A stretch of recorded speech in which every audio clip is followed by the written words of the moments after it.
Buenos días y bienvenidos a la clase de este día. Así como comenzamos esta semana, bueno, tuvimos la celebración del Día del Niño la semana pasada, así que, bueno, debía la felicitación. Ahí está la felicitación que estaba pendiente. Espero que pues hayan interactuado, que hayan aprovechado las diferentes actividades que fueron ofrecidas para ese día y que, bueno, que han descansado, sobre todo que han descansado, porque, ¿cómo se llama? Fue un día distinto de clase y, y por lo tanto creo que no iba a, no iba a generar mayores complicaciones, ¿no? Así que, bueno, este, felicidades porque ya son los últimos años que ustedes celebran desde ese lado, luego les tocará ver desde el otro lado de la frontera, ¿verdad? Porque ya casi que llegan a la mayoría de edad, algunos más pronto que otros, pero básicamente ya casi todos llegan, ¿no? Ya casi todos. Así que bienvenidos, buenos días. Vamos a comenzar con la clase de este día. Miren, vamos a ir a la última parte de lo que correspondería al primer año. Yo no sé si vamos a tener más espacio para poder abordar otras cosillas, aunque tenemos el refuerzo hoy, pero bueno, estamos en otra lógica. Habíamos dejado pendiente en el refuerzo la parte de configuración electrónica, ¿no? Entonces, bueno, ya vamos a ver cómo va evolucionando. Bueno, gracias por conectarse. Vamos a comenzar. Bueno, hemos estado hablando la semana pasada de unidades químicas de concentración. Habíamos empezado con unidades físicas. La semana pasada hemos hablado de unidades químicas. Y pues lo que nos falta ya para cerrar esta parte solo sería ya el enlace químico y un poco de estructura de Lewis, que es lo que vamos a trabajar.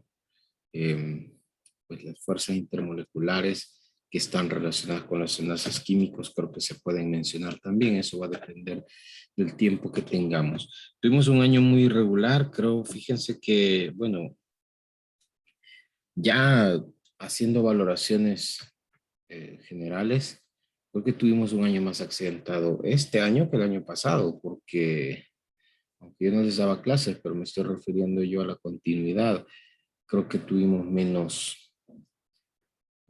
tiempo este año para poder avanzar. No sé a qué se debió, pero siento yo que no me alcanzó el tiempo con algunas cosas y hemos tenido que correr un poco. Pero bueno, hemos llegado al punto que yo sí quería llegar porque no quería que este contenido quedara pendiente para ustedes y que lo vieran en segundo año, sino estuviera, que estuviera ya visto de cara al segundo año de bachillerato, ¿verdad? Entonces, bueno, el enlace químico o los enlaces químicos son una fuerza de atracción electrostática. Entonces, esas fuerzas de atracción electrostática eh, van a poder generar variantes. De hecho, creo que va a ser más fácil si lo vemos desde la perspectiva de un esquema, así como estamos aquí. Los enlaces químicos tienen una derivación interatómica, se da entre átomos, ¿verdad? Porque luego de la atracción interatómica existen las fuerzas intermoleculares, que eso ya es una atracción entre moléculas. Entonces, pero el enlace químico, que es el más fuerte, la atracción del enlace químico, la atracción electrostática de un enlace químico es el más fuerte comparado con otro tipo de atracción, por ejemplo, las intermoleculares. Y los hay de tres tipos, solo hay de tres tipos. Miren, quiero aclarar. porque cuando hablamos de enlaces químicos, hablamos de enlaces químicos interatómicos o enlaces atómicos, pero todos los enlaces que existen son interatómicos, ya sea el covalente, el iónico o el metálico. Dentro de los covalentes tenemos una división en dos categorías, que sería el enlace covalente normal, que es decir, que se da bajo condiciones de compartimiento de electrones y que se subdivide al mismo tiempo en apolar y en polar. Es decir, que cuando se genera la atracción, sus moléculas, las moléculas que los átomos que lo constituyen, van a formar un polo positivo y un polo negativo. Algunos, y hay otros que su interacción o su fuerza no jalonean para ningún lado, entonces se quedan como al centro los electrones, entonces generan una molécula neutra, por eso se llama apolar. Y hay un enlace con una condición especial que ya lo vamos a ver, que se llama dativo, enlace covalente dativo, o también llamado o conocido como enlace covalente coordinado. Cualquiera de los dos nombres es válido. En cuanto a los enlaces iónicos y metálicos, no hay una subdivisión, es nada más el hecho de que un metal se una con un no metal, o que en el enlace metálico todos sean metálicos. Entonces estos no tienen categorías por aparte. El que sí se divide es el covalente, que hay un covalente especial que se llama dativo, y hay otros que se estructuran de forma normal y que se conocen como apolar y polar, ¿sí? Entonces, el apolar, de hecho, para hacer la aclaración, también se le conoce como no polar, y estamos hablando también del mismo. Otra cosa que les quiero mencionar, aprovechando el esquema, es que el enlace dativo puede tener a su vez cualquiera de estas dos categorías, es decir, el enlace puede ser covalente polar y presentar una especialización de dativo.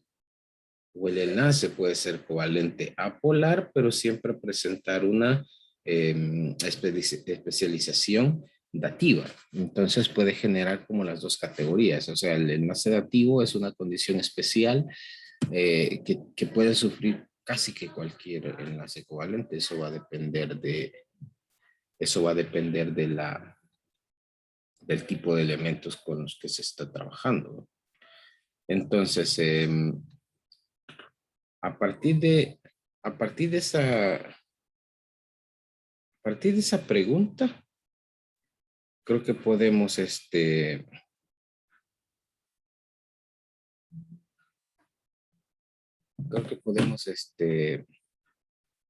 empezar ya a relacionar y podemos, hablar de características puntuales. Vean, vamos a empezar con el enlace iónico, que es el enlace más fuerte, de hecho, es el enlace más estable, es el enlace más fuerte, por lo tanto, es el que va a generar mayor conexión y atracción entre los elementos enlazados. Y además de esto, eh, tiene una caracterización, una especificación en quiénes van a conformar este tipo de enlaces. Y tras de eso vamos. Vean, el enlace iónico se forma por la unión de un elemento del grupo 1A o 2A, que eso es un metal, con otro grupo 7A o 6A, perdón, o 7A, o sea, un metal. En cuanto a esta distancia de elementos, nos aseguramos que la diferencia de electronegatividad es grande. Los metales tienden a perder electrones y los no metales a ganarlos. Entonces el enlace iónico es muy fuerte por eso, porque junta un elemento débil con un elemento fuerte. Es decir que el metal siempre va a ser débil, siempre va a perder sus electrones, y el no metal siempre va a estar ganándolos. Entonces siempre hay uno que pierde, otro que gana. Por esa razón, este tipo de enlace se le va a conocer como el enlace de transferencia total de electrones. Esa, esa frase se la pueden anotar porque es como la característica principal. Si bien es cierto, vamos a enlistar características del enlace iónico, pero la característica principal de este enlace es la transferencia total de electrones. ¿Por qué? Porque un átomo va a donar todos los electrones hacia el otro. ¿Quién nos va a donar? El metal. ¿Quién nos va a aceptar? El no metal. Por eso siempre se une un metal con un no metal. De manera práctica se entiende que los enlaces iónicos se forman de esa manera. Entonces, cualquier elemento del 1, del 2A, estamos hablando del sodio, del litio, del berilio, del calcio, por decir algunos, son metales que van a formar compuestos iónicos. Y por el otro lado, aquellos que sean azufre, cloro, bromo, flúor, son ejemplos, son algunos ejemplos de no metales que van a formar compuestos iónicos también. Es por posición en la tabla. Grupos 1 o 2A con el grupo 6 o 7A. Puede ser en cualquier combinación, o sea, puede ser 1 con 6 o 1 con 7, puede ser 2 con 6 o 2 con 7. Entonces, esa es la regla básica. ¿Esta regla se puede quebrantar? Sí, ya vamos a ver cómo es que esto puede modificarse un poco cuando veamos los covalentes. Entonces, las propiedades de un enlace iónico se van a ver de la siguiente manera, miren. Regularmente, como decía al principio, los compuestos iónicos suelen ser más fuertes y más estables, por lo tanto van a ser sólidos, sólidos cristalinos que presentan diferentes formas de cristalización. Los enlaces iónicos van a presentar este estado, o sea, el estado sólido, porque son más estables. Entonces, es una característica principal de los enlaces iónicos. Por ejemplo, el cloruro de sodio, oiga, cloruro de sodio, cloro y sodio. El sodio es del 1A, el cloro es del 7A. Ese es un enlace iónico por definición, por defecto, de acuerdo a lo planteado acá, ¿cierto?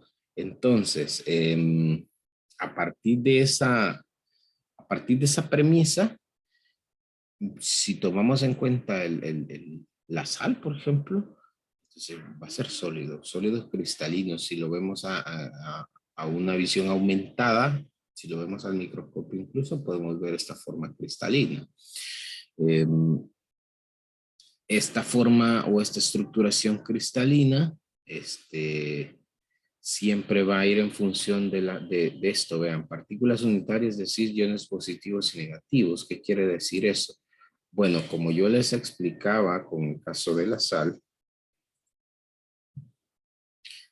se estructura por cloro y sodio. Entonces eso quiere decir que el sodio, a ver, quizá lo vamos a hacer esto.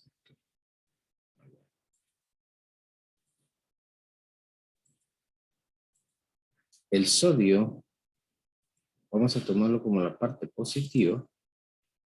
Entonces el sodio es la parte positiva.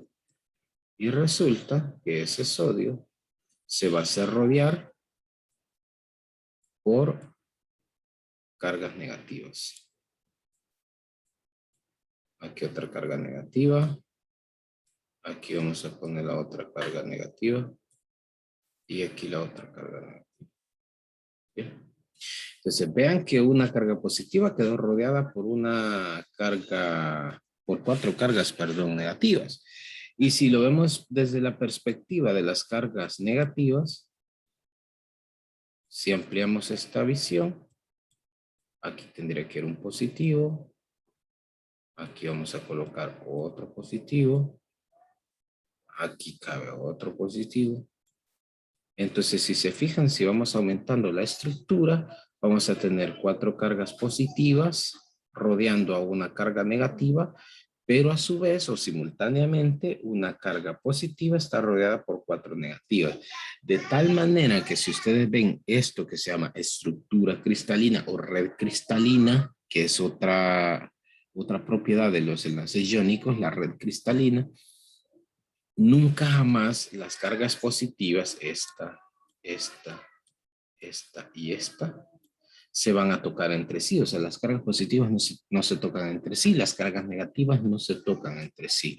Por lo tanto, en un estado sólido, en un estado cristalino, como lo están viendo, jamás un compuesto iónico va a conducir la electricidad.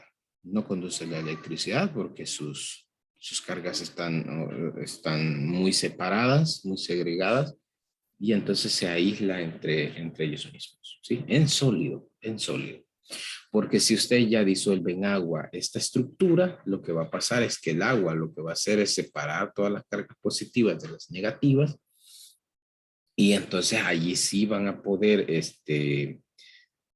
polarizar la sustancia, pero ya estamos hablando de una solución, ¿verdad? Aquí arriba, o sea, esto que les acabo de explicar, lo estábamos tomando bajo la estructura de red cristalina, cuando la sustancia se encuentra en estado sólido, un compuesto iónico en estado sólido. Nunca va a conducir electricidad. Pero si yo esta estructura, esta sal, la meto en agua, entonces lo que va a pasar es que las cargas positivas y las cargas negativas se van a distribuir en toda la solución.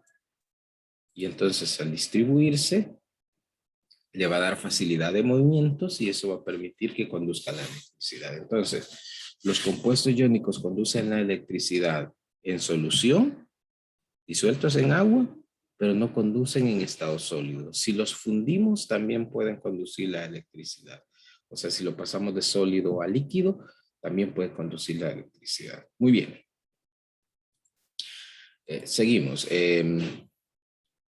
El estado físico a temperatura ambiente, ya dijimos, van a ser sólidos a temperatura ambiente. Su punto de fusión siempre va a ser alto, entre 300 y 1000 grados Celsius, para poder pensar en ¿cómo se llama?, en fundir un compuesto iónico en estado sólido. Entonces necesitamos mucha energía y una temperatura muy alta. La conductividad eléctrica es lo que estábamos hablando aquí. Entonces en sólido no conducen, fundido sí, y en acuoso también, que es lo último que estamos hablando. La solubilidad, pues en solventes polares, o sea, como el agua, los compuestos iónicos se van a disolver muy fácilmente. No va a haber ningún problema, ¿sí? Bueno, estas son las propiedades del enlace iónico. No sé si hay alguna pregunta hasta aquí. Voy a detenerme yo unos segundos. No sé si hay alguna pregunta. Vamos a ver. ¿Hay algo en el chat? ¿No? Bueno, no sé si hay alguna pregunta. Si tienen alguna pregunta, lo pueden hacer en este momento. Y si no, pues seguimos.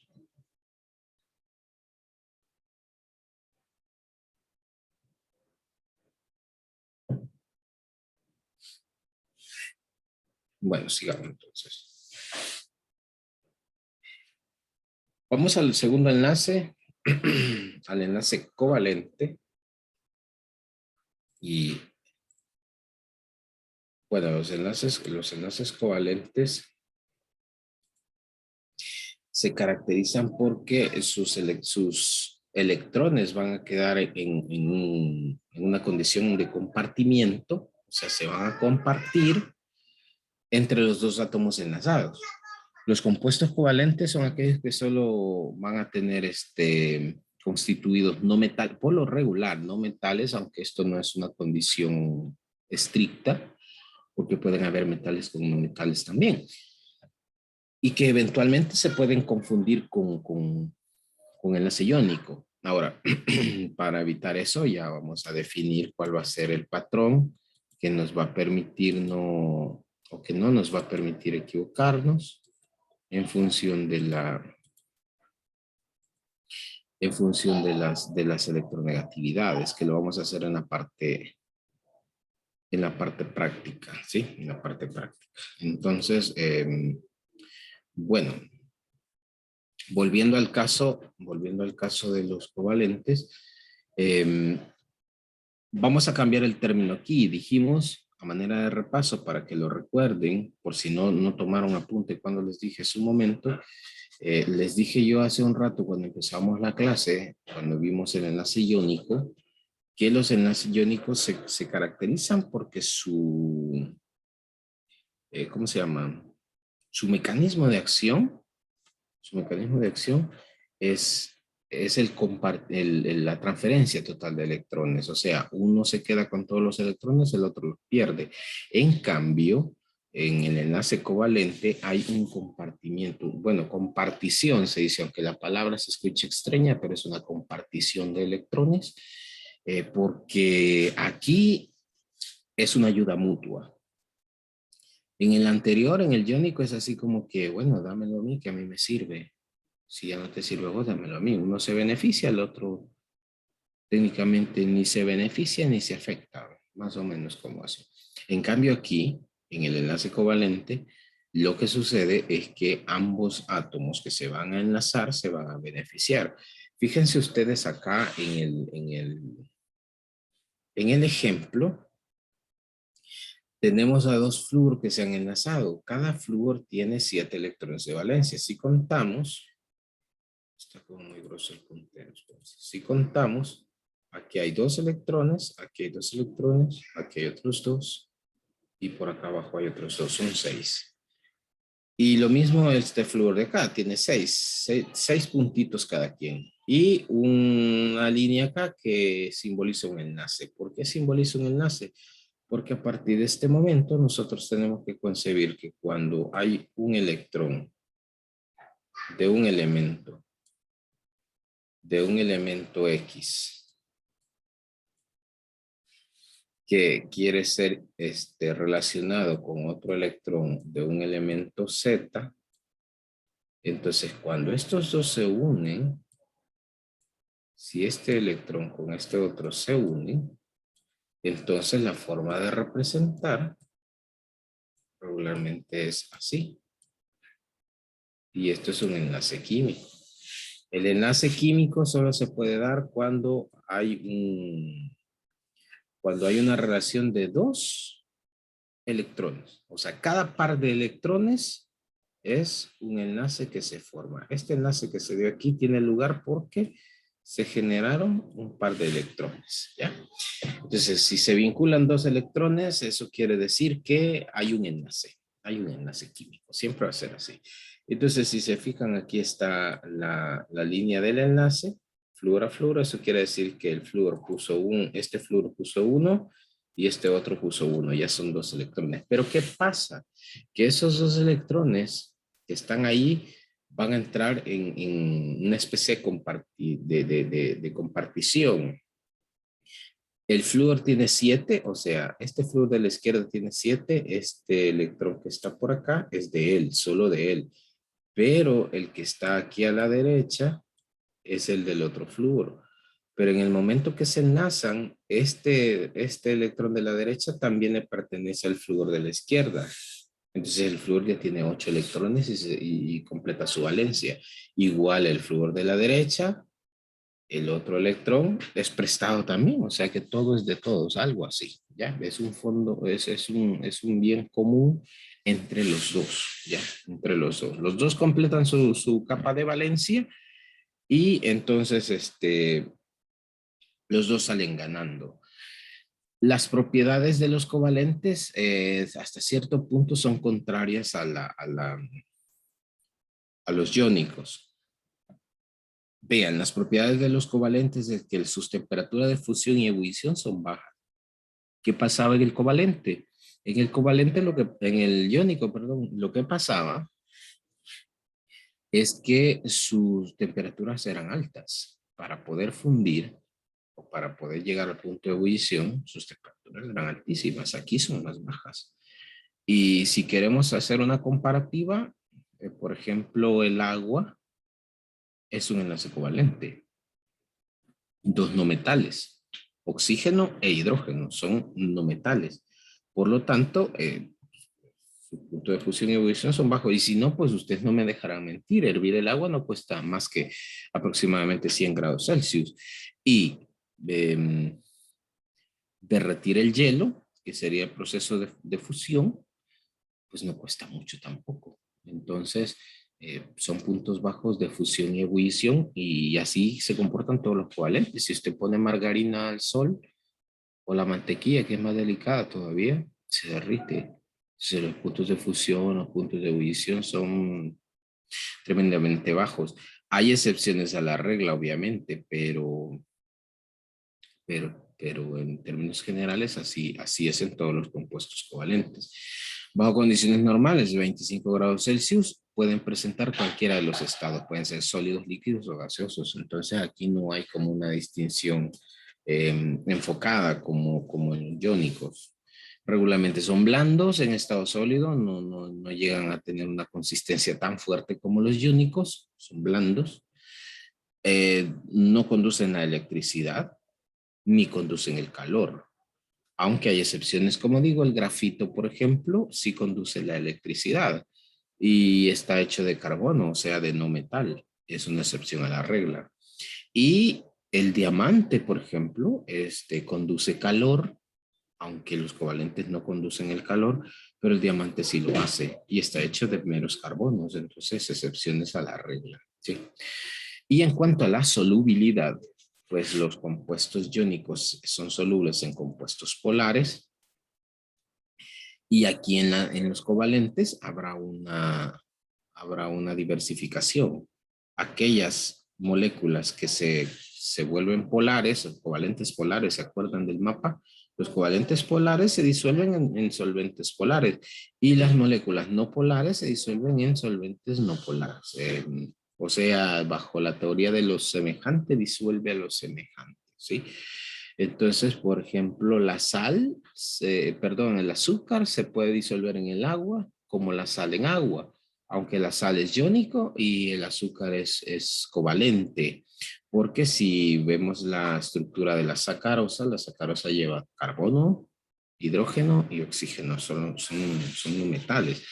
Entonces, pero el azúcar es una molécula polar, muy débilmente polar, pero es polar y eso permite que se disuelva en agua. Ahora, si ya decimos aceite o margarina, la queremos disolver en agua, no se puede, porque en este caso la margarina o el aceite son apolares, entonces para disolver eso necesitamos alcohol, por ejemplo, que es una sustancia apolar. Entonces, lo semejante va a disolver a lo semejante. Bueno, hago otra pausa. No sé si tendrán alguna pregunta que hacer. Si no, pues seguimos. Ustedes dirán. No, profe, todo claro. Gracias. Bueno, seguimos entonces. En el enlace metálico las cosas se vuelven más fáciles porque como estamos tomando en cuenta la tabla periódica, ¿verdad? Los covalentes, acuérdense, van a ser entre no metales, bajo excepciones, claro que ya les vamos a ver cuáles son las excepciones, pero vamos a deducir que los covalentes son no metálicos. Los iónicos son de los grupos que mencionamos y los metales básicamente va a ser metal entre metal, no se van a juntar con los no metales, no hay excepciones aquí. Entonces el enlace metálico se caracteriza por eso, porque solo va a relacionar elementos metálicos, va a enlazar elementos metálicos y, y bueno, va a ser un enlace muy fuerte, comparable al enlace iónico, de hecho. Va a ser comparable al enlace iónico, para que lo tomen en cuenta. Entonces, así de fuerte. Y como regularmente se forma entre sustancias de la misma especie, pero también podría ser, por ejemplo, aquí tenemos, ustedes lo ven acá, cobre con cobre, ¿verdad? Pero, cobre con cobre, pero eventualmente podría ser cobre con litio, por ejemplo, cobre con sodio, cualquier metal podría estar aquí combinado. Eso se llamaría una aleación metálica, donde hay más de un metal distinto. Entonces, pero aquí la condición especial, la característica especial y sobresaliente es que se forma un fondo común de electrones. Estos electrones están de forma libre en la estructura. Acuérdense, los iónicos, transferencia total de electrones. Los covalentes, compartimiento o compartición de electrones. Y los metálicos son electrones libres, no le pertenecen a nadie y andan por donde quieran. Entonces ese fondo común le permite una alta conductividad eléctrica y térmica. Entonces los enlaces metálicos van a conducir la electricidad y a conducir el calor de manera muy efectiva. Entonces, porque como la estructura permite, si vemos abajo, la estructura permite que esto se mueva muy fácilmente de entre el enlace que se ha formado. Es decir, este también tiene estructura cristalina, igual que el iónico. Entonces, si nos ponemos a pensar, bueno, la estructura cristalina no va a ser igual que el iónico, porque si se acuerdan, el iónico eran una carga positiva rodeada de varias negativas. En cambio aquí, imagínense, voy a hacer dos hileras nada más, solo para que puedan magnificar esto. Miren, aquí. Entonces, independientemente qué tipo de metal sea, ese metal va a ser positivo. Porque acuérdense que los metales liberan sus electrones. Y como todos ellos son electrones, son metales, van a liberar sus electrones. Todos son cobres, digamos, todos son cobres. Y todos los núcleos, imagínense un montón de núcleos aquí cargados positivamente y estos electrones que se pueden mover por donde quieran, o sea que pueden ir a cualquier parte de la estructura sin restricciones. Nadie les dice a dónde ir y dónde quedarse, ¿sí? Entonces, si los electrones se pueden mover por donde quieran y cuando quieran, entonces eso les permite la facilidad de conducir tanto la electricidad como el calor, ¿sí? Entonces, prácticamente, prácticamente eso es lo que sucede en esta estructura, ¿cómo se llama? En la conducción. Eh, no sé si habrán preguntas respecto a esto o respecto a este enlace. Y si no, pues vamos a ir a las características, a las propiedades del enlace metálico. Bien. Las propiedades muy parecidas a las de los iónicos, sólidos a temperatura ambiente, igual que los iónicos. El mercurio es la excepción a la regla. Bueno, que en el iónico se me olvidó mencionarles que la densidad de los compuestos iónicos es alta, excepto, creo que no estaba, entonces para que lo tengan en cuenta.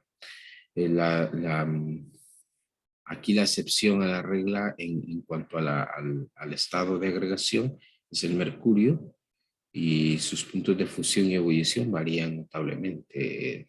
Tiene un espectro bastante amplio, por eso se usaba antiguamente en todos los termómetros. Ahora ya hay mucho uso del termómetro digital. La conductividad térmica y eléctrica son muy elevadas. Entonces, esto permite que se utilicen en la industria tecnológica también, ¿no? Presentan brillo metálico. Todos los metales tienen brillo metálico, todos sin excepción.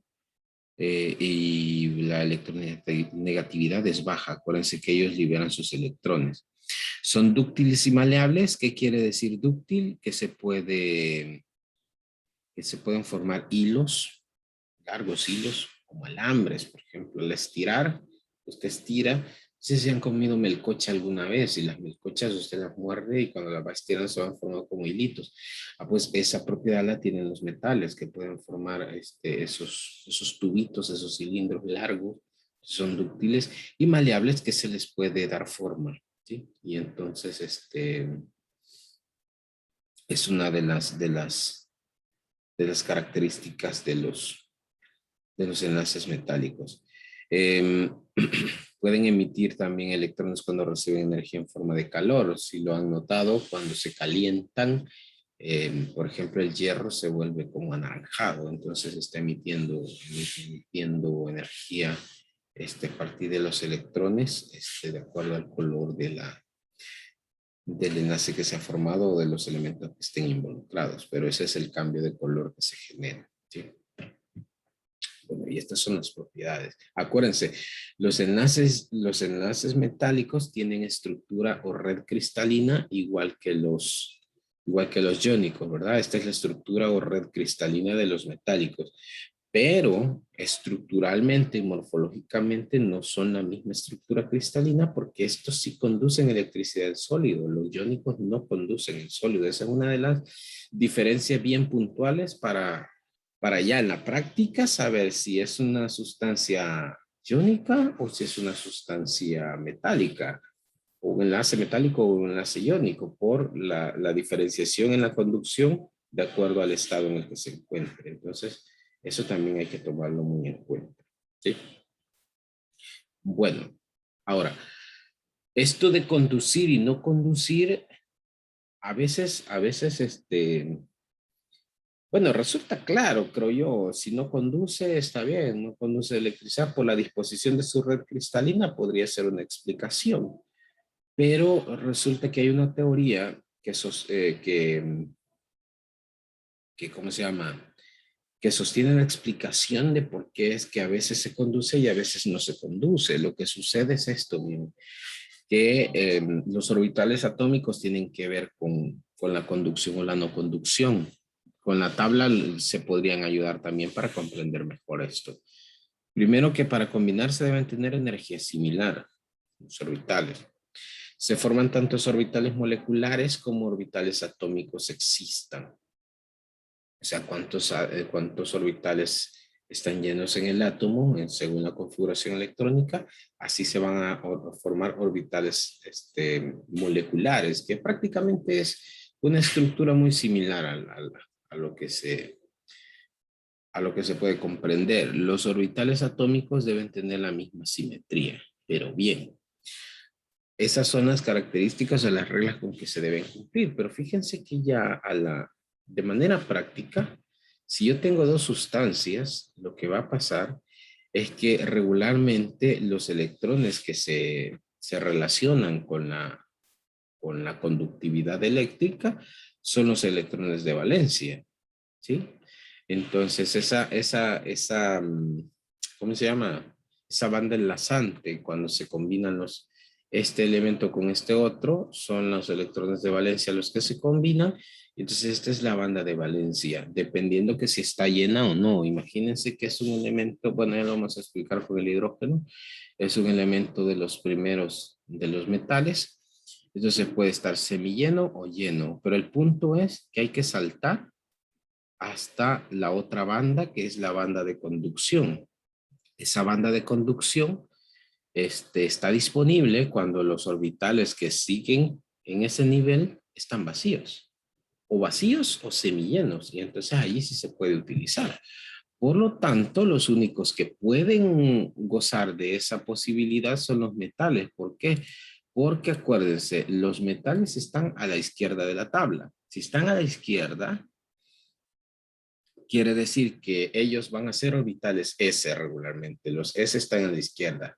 Entonces, si vemos hacia la derecha, como llegamos al orbital S, porque hay metales, son metales, quiere decir que del otro lado están los no metales. Pero como la configuración electrónica se detiene donde yo llego a mi elemento de destino, imagínense, mi elemento de destino es un metal. Yo me detuve en el orbital S. Eso quiere decir que si veo yo hacia adelante, está el orbital P de ese nivel, o el orbital D podría ser. Orbital D y orbital P de ese nivel, yo los veo hacia lo lejos. Yo me quedé aquí con el metal. Pero el hecho de que esos orbitales estén vacíos me da la posibilidad a mí de enviar estos electrones a la banda de conducción. O sea, tirar esos electrones para que se muevan. Y es ahí donde se da la conductividad eléctrica. Entonces, por eso es que los metales son los elementos que tienen la posibilidad de generar esa conductividad, o sea, enviar esos electrones a la banda de conducción. ¿Y por qué razón? Bueno, al tener ese vacío, como les digo, es como tener las placas, ¿cómo se llama? Traslapadas o solapadas. Si observan, entonces las placas, tanto de valencia como de conducción, se conectan, se interconectan. Entonces estos electrones pueden pasar fácilmente a la banda de conducción y ahí es donde se da la conductividad eléctrica. Lo que implica que un aislante va a tener las capas como aquí, una capa la capa de valencia y la capa de conducción muy separadas. Entonces, para enviar electrones al otro lado, sí se podría, pero el problema es que se necesita demasiada energía y por eso es que este tipo de sustancias, cuando sus capas, sus bandas están muy lejos, se les conoce como aislantes, porque no va a haber tanta energía como para poder decir que vamos a enviar a la banda de conducción estos electrones que están en la banda de valencia. Y caso contrario, los semiconductores, lo que pasa es que las placas, aunque no están solapadas como en los conductores, pero resulta que con un pequeño impulso pueden pasar a la banda de conducción. ¿Y cuál es ese pequeño impulso? Electricidad. Y por eso ahí tenemos al silicio, al germanio, que son los semiconductores de mayor auge en la tecnología, en computadoras y circuitos y demás. Entonces, ¿por qué? Porque ellos regularmente no van a conducir la electricidad, pero ya una vez el equipo encendido con una pequeña flujo de corriente eléctrica, entonces ellos sí pueden conducir. Por lo tanto, los hace tan versátiles. Y aquí está la explicación de que cómo puede haber un semiconductor, o sea, conduce o no conduce, pero cómo puede ser que tal vez conduzca. Esta es la explicación con la teoría de bandas. Entonces, vean, explicando el fenómeno es más o menos así. Tenemos dos hidrógenos que se van a unir, por ejemplo. Cada quien va a poner un electrón, ¿sí? Cada quien pone un electrón y entonces el punto es que se llena la banda de valencia, se va a llenar la banda de valencia y el siguiente orbital, acuérdense que estamos en el nivel 1, vean, estamos en el nivel 1, ¿sí? Entonces se unen dos hidrógenos, se van a parecer al helio, ¿verdad? Porque están unidos los dos hidrógenos. ¿Cuál sería el siguiente orbital? ¿Cuál sería el siguiente orbital que queda disponible? El del nivel 2 queda demasiado lejos, energéticamente queda demasiado lejos. Por lo tanto, estos electrones nunca van a ser capaces de llegar a la banda de conducción. Por eso el hidrógeno molecular, o sea, la estructura que se forma es H2, el hidrógeno molecular, el hidrógeno gaseoso, no puede conducir la electricidad. ¿Por qué? Porque sus electrones se quedan en la banda de valencia.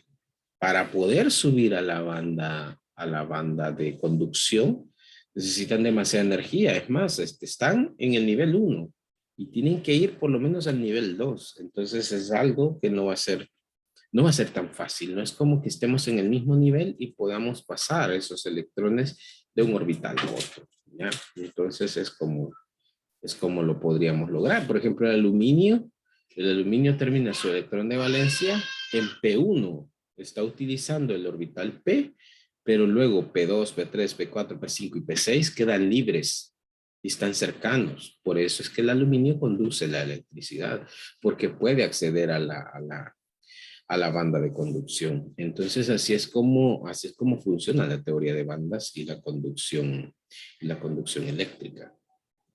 Preguntas. Vamos a hacer una pausa. Vamos a ver si hay preguntas. A ver,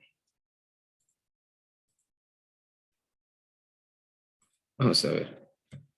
Vamos a analizar ahora los ejemplos en función del enlace. Yo quiero que, bueno, ya tienen la parte teórica, ahora quiero que vean la parte práctica para que se puedan ubicar ustedes en cuanto al análisis de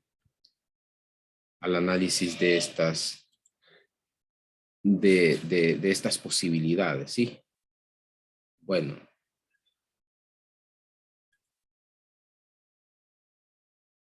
vamos a ver.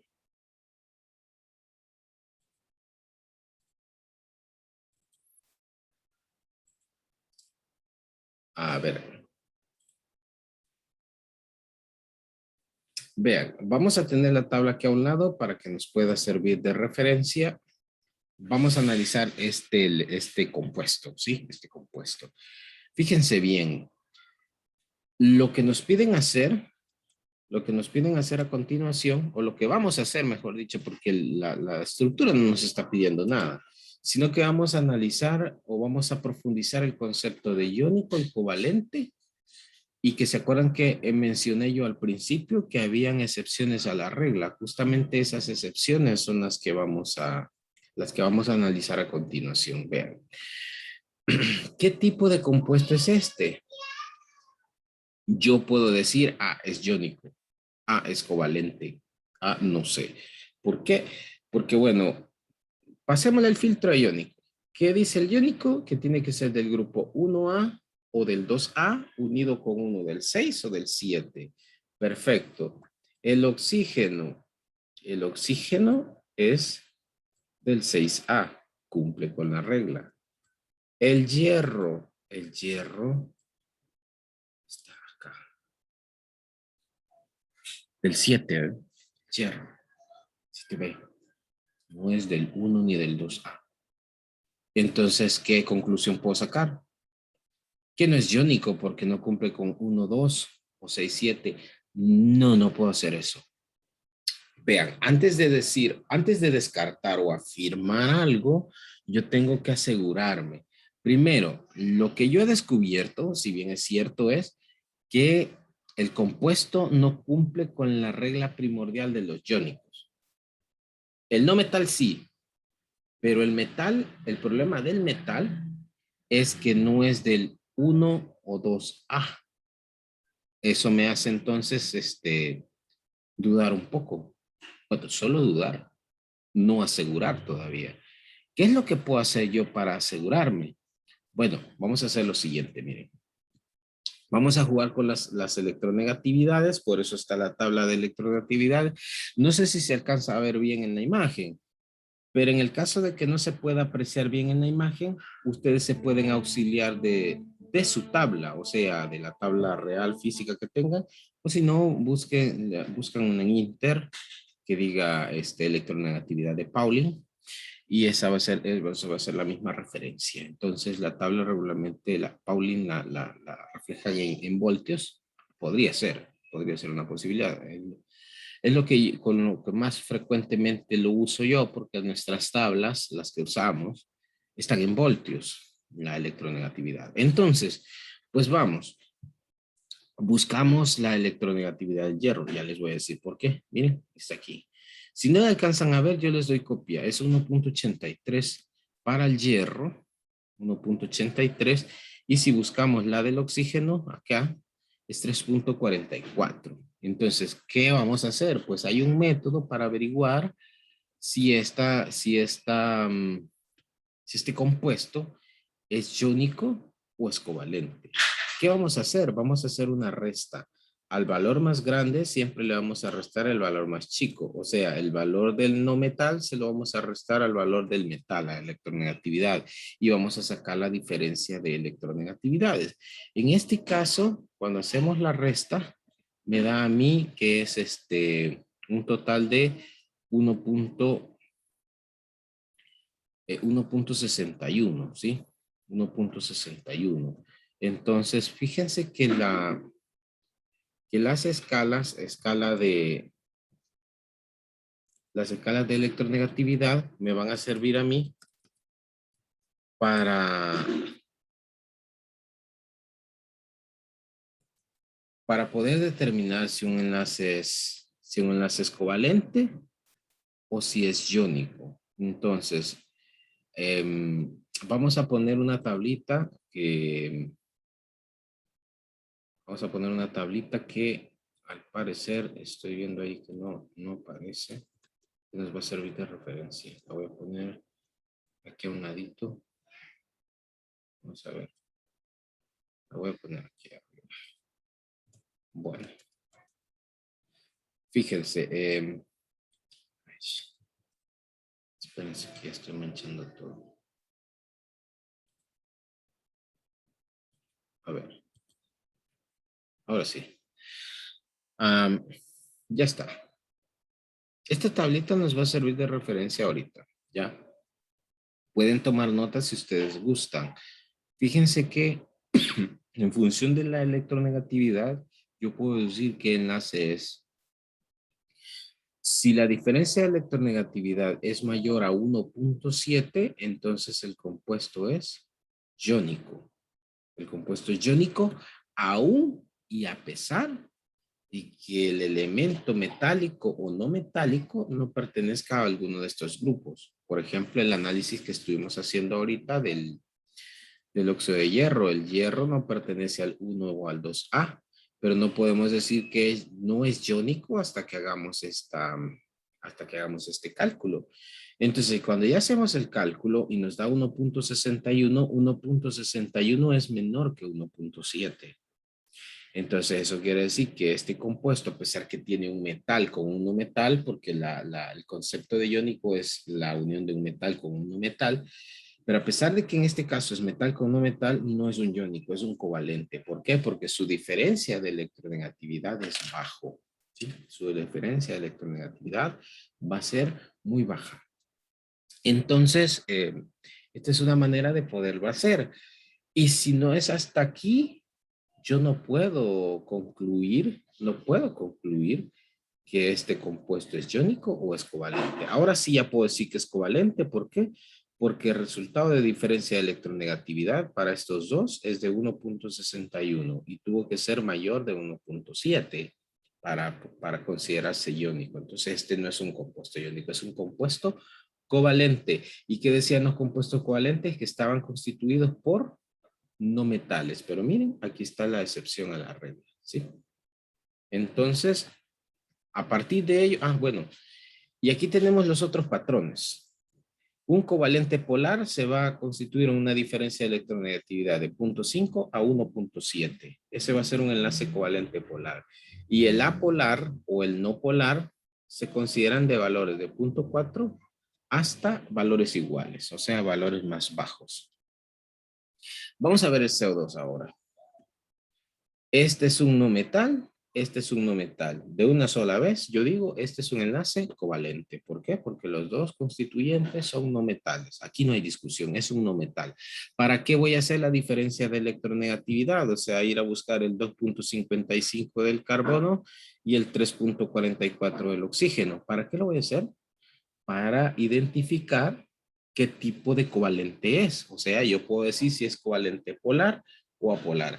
Miren, hay un truco más fácil. Si la diferencia, si son elementos distintos, perdón, puedo decir yo casi que por seguro que son polares, casi siempre funciona, ¿sí? Casi siempre funciona.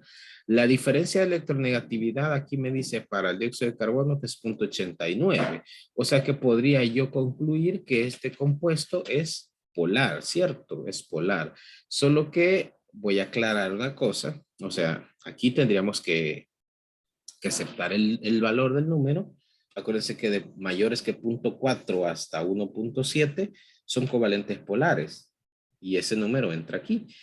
Pero que resulta que el dióxido de carbono es una excepción a la regla porque el dióxido de carbono es una molécula apolar, ¿sí? Porque es lineal. Los dos oxígenos se ponen en línea con el carbono, no como el agua, que el agua baja, los hidrógenos bajan respecto al oxígeno. Esta molécula, geométricamente, queda en línea. Entonces, por eso los dos oxígenos jalonean al mismo tiempo y eso nos permite que se generen polos. Esta es la aclaración. Ahora, con el método sí tendríamos que hacerle caso y tendría que ser polar, pero estamos haciendo la aclaratoria que este es un caso especial. Vamos a hacer otro. Vamos a ver calcio y cloro, cloruro de calcio. El calcio está por aquí, electronegatividad de 1, el cloro está aquí, electronegatividad de 3.98, casi 4. ¿Sí? La electronegatividad se dispara aquí. Y es iónico por dos razones. Una, porque este es del 2A y este es del 7A. Y dos, por la diferencia de electronegatividad. Pero voy a hacer la aclaración aquí también. En el caso de la regla del 1, 2 con 6 o 7, esa tiene mayor validez o mayor peso que ir a hacer la diferencia de electronegatividad. Si usted ve que el elemento es del 1 o 2A y está unido con uno del 6 o del 7A, no tiene que hacer la diferencia de electronegatividades. ¿Y sabe por qué? Porque en algunos casos la diferencia de electronegatividad le puede dar un resultado distinto. Entonces, primero hay que basarse en la regla de los grupos, y si la regla de los grupos no se cumple, entonces vamos a la parte de la diferencia de electronegatividad. Así tiene que ser el orden de ¿cómo se llama? Del proceder, para no equivocarnos, ¿sí?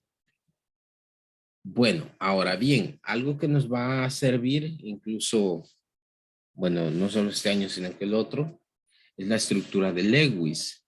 Lewis propuso una simbología para poder describir la distribución de los electrones, porque a veces es necesario saber cómo van los electrones, que aquí se deriva ya la geometría de la molécula, la polaridad de la molécula, entonces ya da la pauta para otros análisis más avanzados. Entonces nosotros vamos a crear el cimiento de la estructura de Lewis para poder tomarla como base más adelante. Vean, tengo dos moléculas yo, la molécula de agua y la de trióxido de azufre.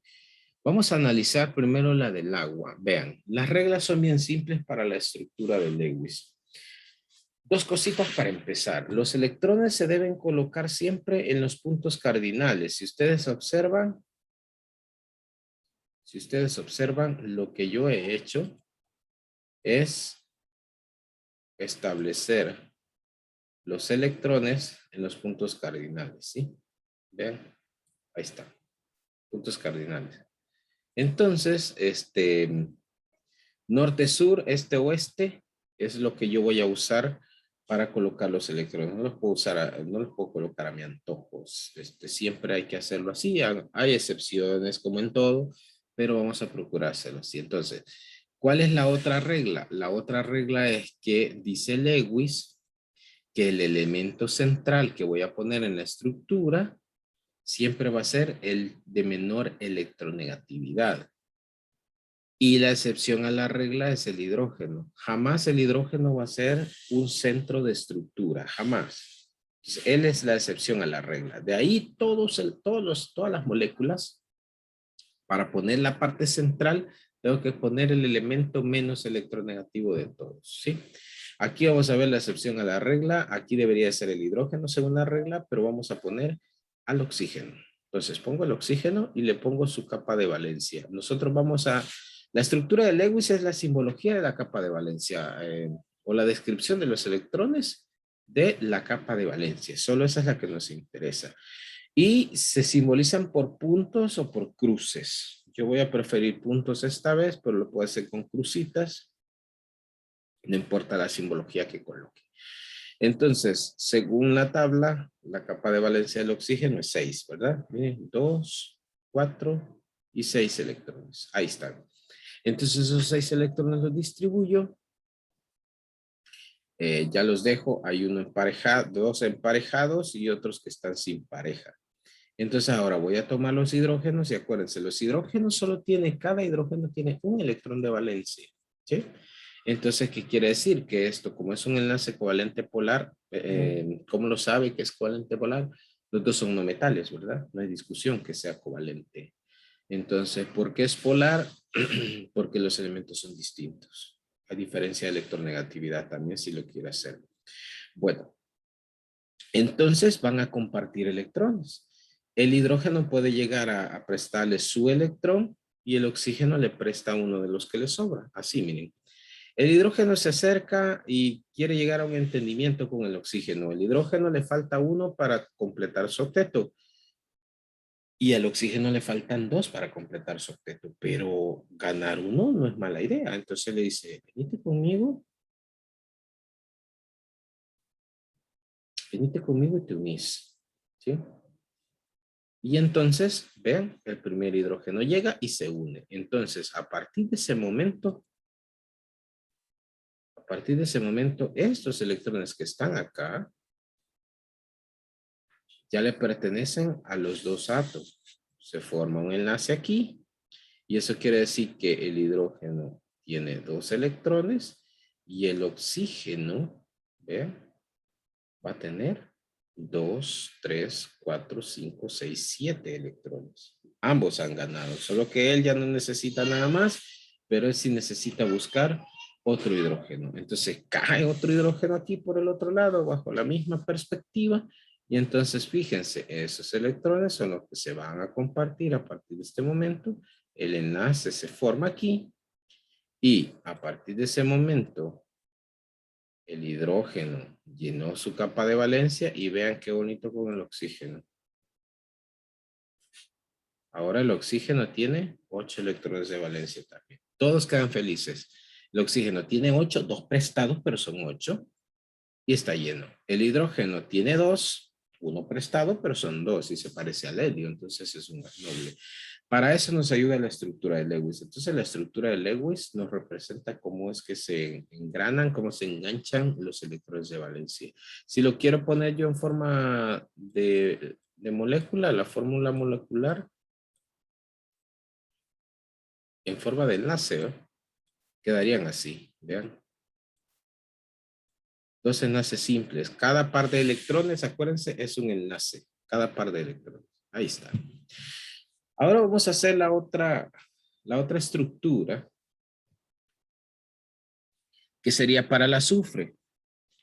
Vamos a hacer lo mismo. Aquí sí ya se cumple la regla, porque si ustedes buscan, si ustedes comparan la electronegatividad del azufre con la del oxígeno, el oxígeno es más electronegativo que el azufre. Entonces el azufre tiene que ir al centro, por eso lo vamos a poner aquí. Miren, dejamos emparejaditos a los electrones, 3 electrones, 3 grupos de 2 electrones, ¿sí? Aquí, si se fijan, pude haber hecho lo mismo que acá, poner 2, 2 y 2. ¿Por qué no lo hice? Porque como había que enlazar al hidrógeno y el hidrógeno no se puede enlazar en pareja. El hidrógeno se enlaza de uno a uno, entonces por eso separé mejor los 2 electrones. Esa es la razón por la cual los puse separados en la primera y aquí los estoy poniendo juntos. Pero mire, ¿y por qué los pone juntos? Ah, bueno, vean. Si viene un oxígeno acá, noten ustedes que este azufre tiene 6 electrones de valencia y el oxígeno también tiene exactamente 6 electrones de valencia en su estructura. ¿Qué le falta a este? ¿Cuánto le falta? 2. ¿Y cuánto le falta al oxígeno? 2. Entonces, ¿qué es lo que van a hacer? Lo que van a hacer es prestarse cada quien 2 electroncitos para poderse enlazar, ¿cierto? Entonces, vean, vamos a poner así. Viene el oxígeno entonces y le dice, te voy a prestar 2, vos préstame 2, ¿sí? Entonces, este primer electrón azul se une con el electrón rojo, este va a generar la conexión acá, ¿sí? Son 2 enlaces, ya se fijaron, 2 enlaces. Aquí solo había uno, ¿verdad? Aquí uno, aquí uno. Aquí se van a generar 2, ¿por qué? Porque son 2 pares de electrones. Aquí solo era un par por cada ocasión, ¿se acuerdan? Era un par aquí, era un par acá. Pero aquí es 2 pares. Este par de acá y este par de acá, ¿cierto? Entonces eso quiere decir que es un enlace doble, ¿sí? Es un enlace doble.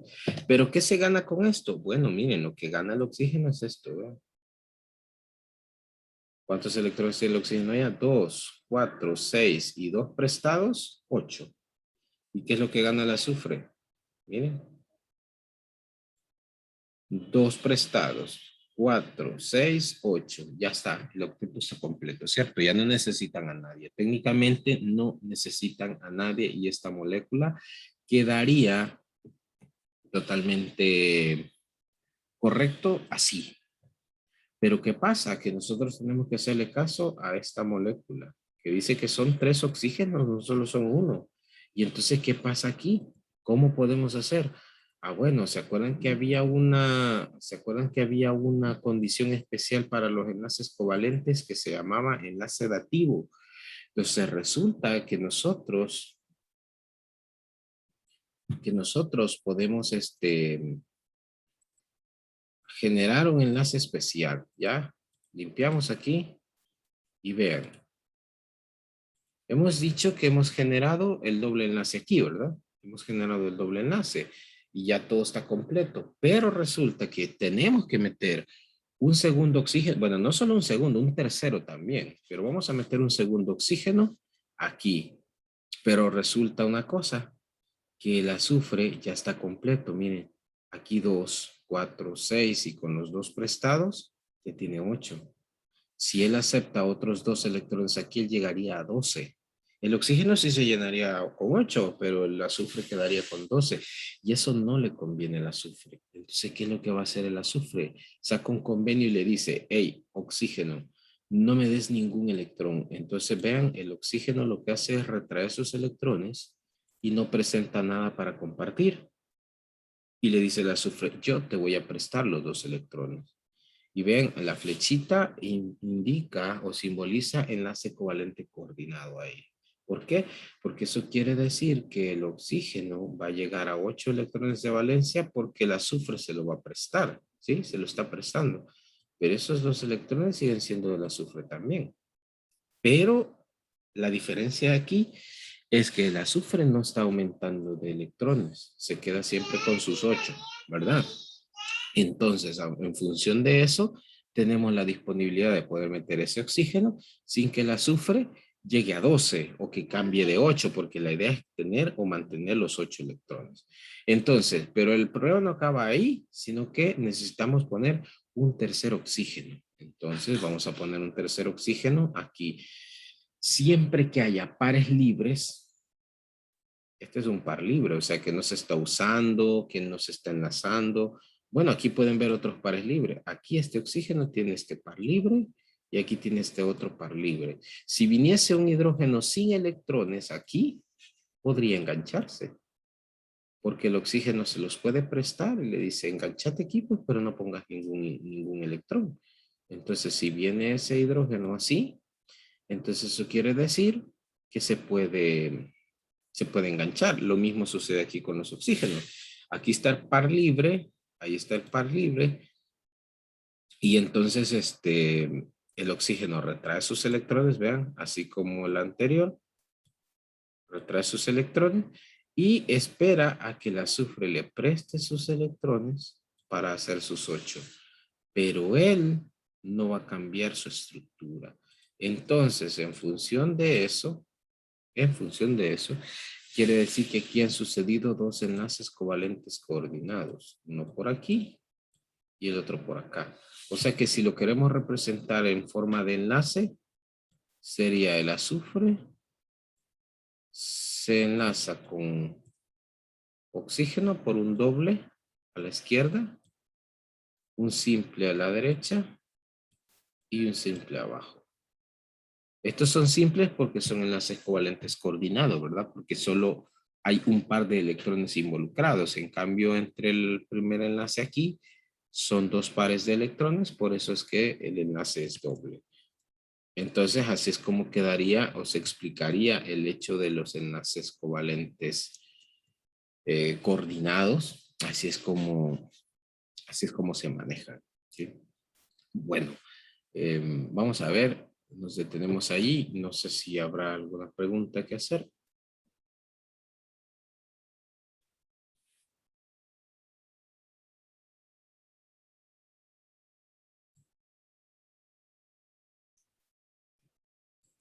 Bueno, creo que no. Bueno, vamos a dejarlo, lo vamos a dejar hasta aquí entonces. Hemos cerrado la parte de los enlaces químicos y un poco de estructura de Lewis. Y vamos a dar por cerrado aquí. Espero yo que se haya comprendido. Y pues solo regálenme, no se desconecten, solo me regalan unos segundos. Bueno, vamos a cerrar aquí entonces. Gracias. Nos vemos.